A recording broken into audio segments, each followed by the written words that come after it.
Howdy and welcome to the 10 at 10 for July 2nd of 2026. I'm Tim Nichols. Here's my main man, Corbin. We're talking about 10 of the 20 trees getting listed at 10 a.m. Eastern Standard Time. Guys, at 10 a.m. these trees release. Not going to be earlier, not going to be later. At 10 a.m. Eastern Standard, that's when all these trees are going to release. We got some cool hitters coming on you today. We're starting off today with Acer Palmatum, Goshiki, kotohime. Man, this, as it slowly develops, man, it looks less and less like a maple to me, man. You know, this thing just, it'll twist and turn and make these beautiful cathedral-like growths with a super tight, dense habit that goes all the way down into like the shingling effect. Guess where I saw a lot of these at, man? Where? Bonsai convention a couple weeks ago.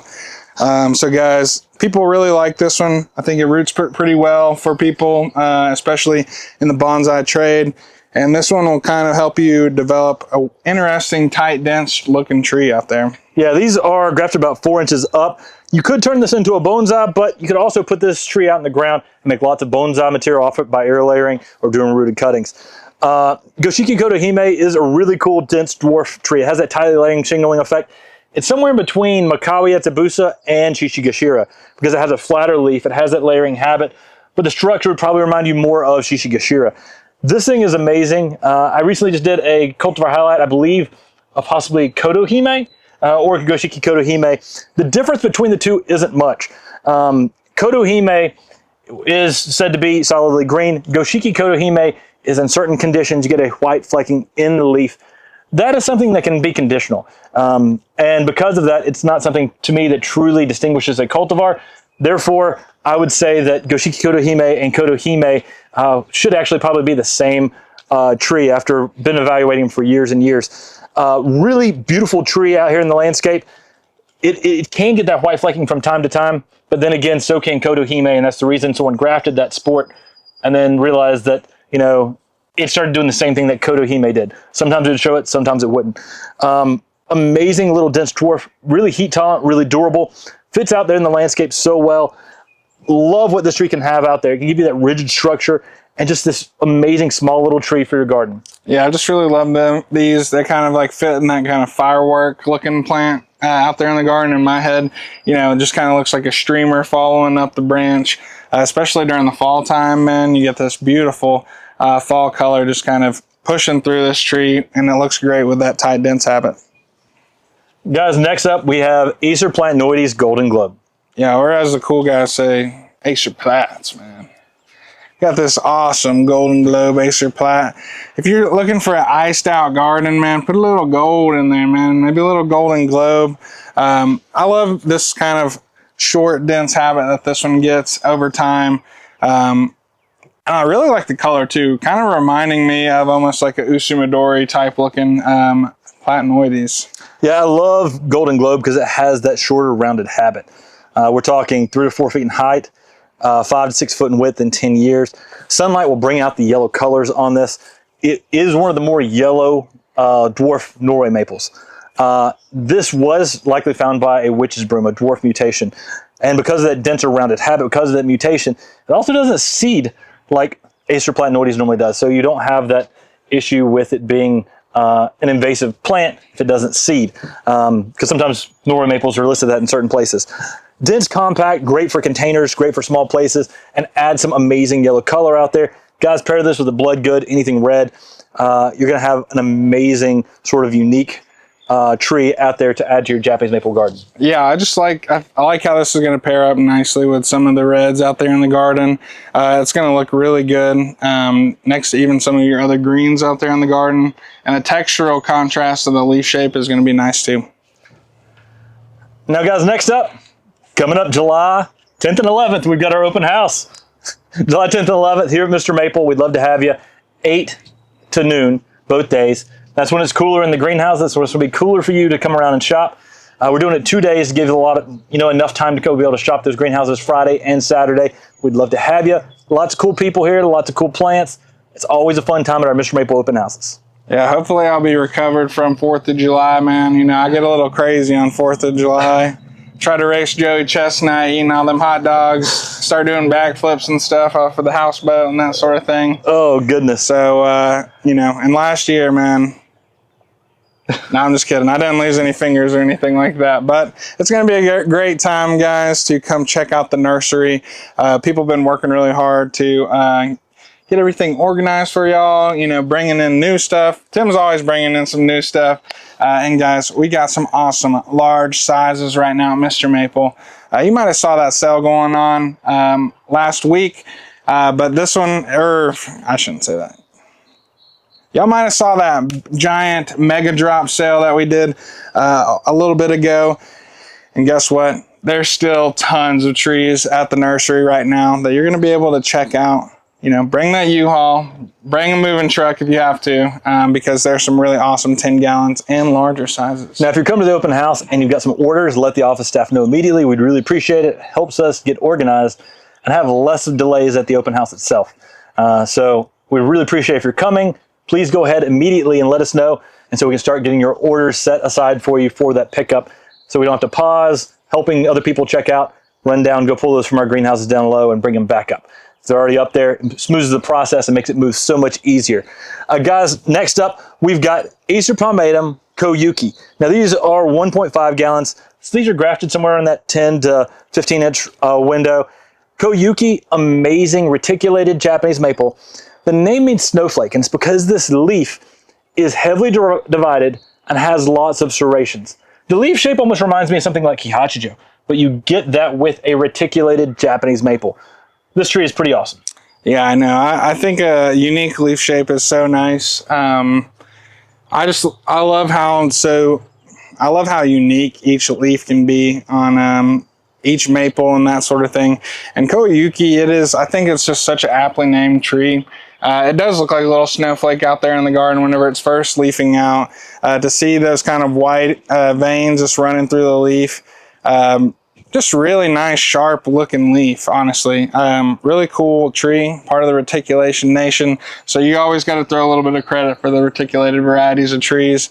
And the fall color as well is just super nice. You know, giving you some nice orangey yellow colors in the fall time. And I just love that, how the leaf, you know, during the summertime, it kind of maybe moves a little bit more green, but then once that fall color kicks in, you kind of get a little hint of that reticulation again.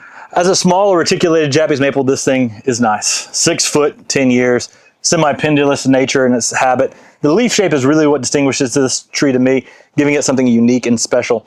Fred Hooks helped introduce Snow Kitten to the trade with Larry Stanley. This was actually found by Fred Hooks' brother and introduced to the trade by Fred Hooks. So something pretty cool. Some history behind this tree. Really cool Japanese maple. I think you need a Koyuki today. All right, guys, coming up with another Acer Plat. That's short for platanoides.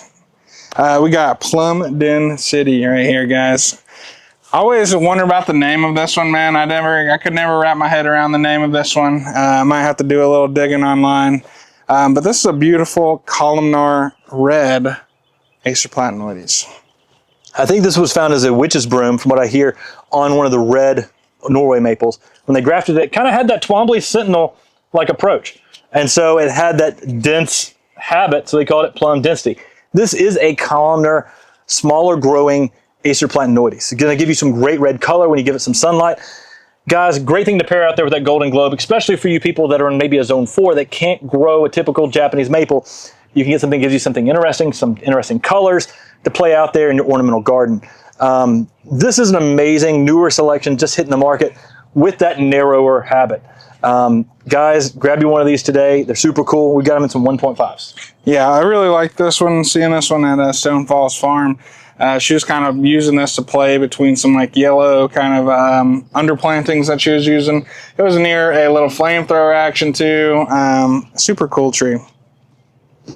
Guys, next up we've got some 1.5 gallons. Some are grafted around that 5 inch. This one's around that 10 inch range of Acer Palmatum Crimson Carole.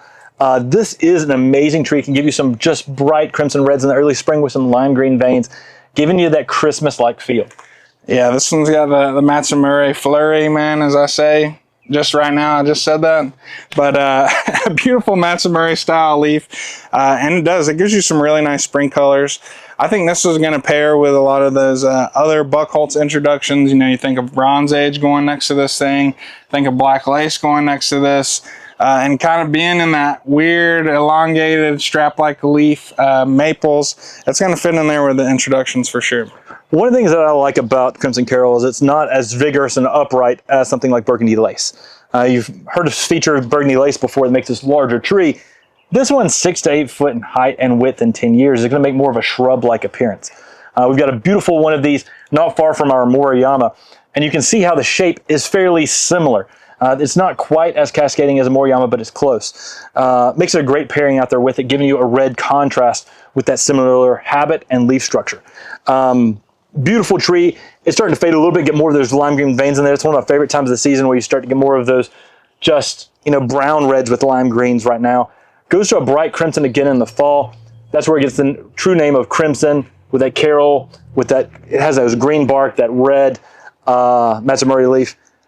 Amazing selection by Talon Buckholz, not commonly found in the nursery trade. And yeah, I think this made the top 5 for the Panda Claus, man. Santa Claus, he put it in there because he just loves the sound of caroling. So, Christmas Carole, Crimson Carole, close enough. Guys, we got some 1.5s high grass of Acer Palmatum Dragon Master. This is one of our introductions here at MrMaple that has some bright orange new growth in the spring, and then it goes to yellow. It's got a really nice cascading effect. This thing is beautiful and is one of my favorite weeping yellows.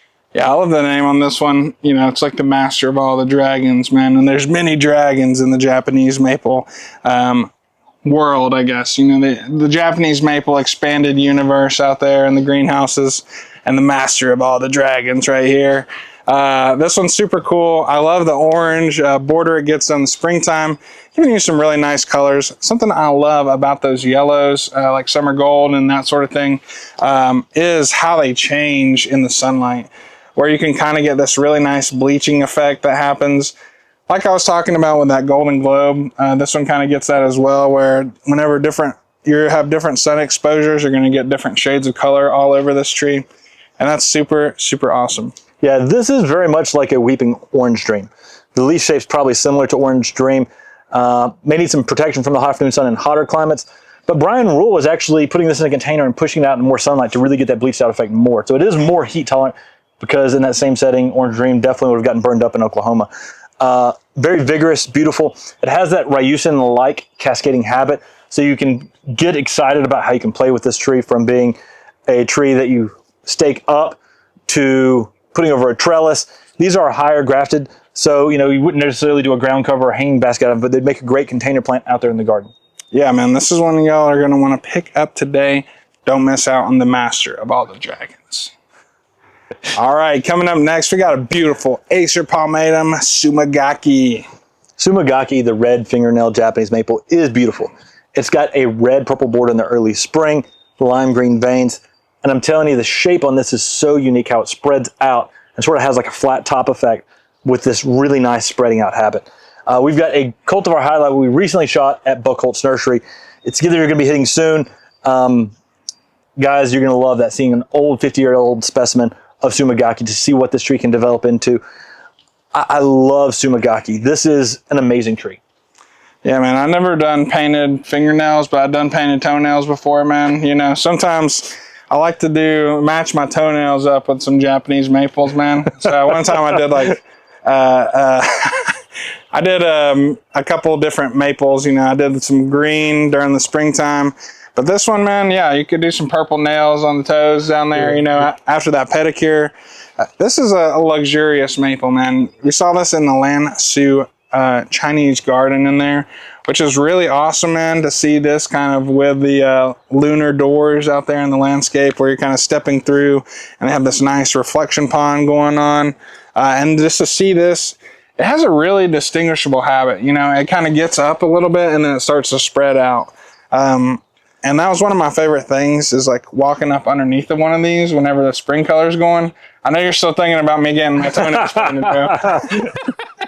but yeah, it's just super nice to see that border kind of underneath of the tree.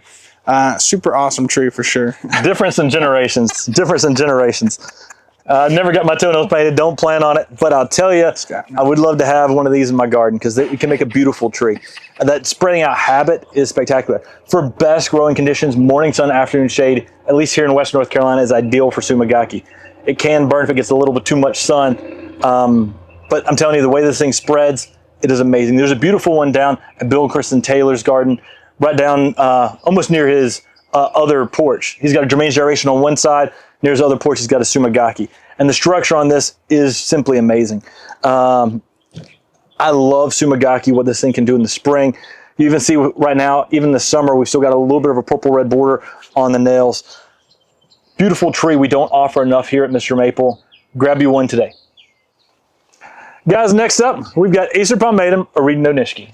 Yeah, man, Oridono nishiki, the tree that we're always talking about whenever we're mentioning variegated, because we say, hey, this has got Oridono nishiki style variegation in it. Yeah, it's a classic, and it's always beautiful. In the summer months, is some of the time when you have some of the most amazing variegations popping off of it.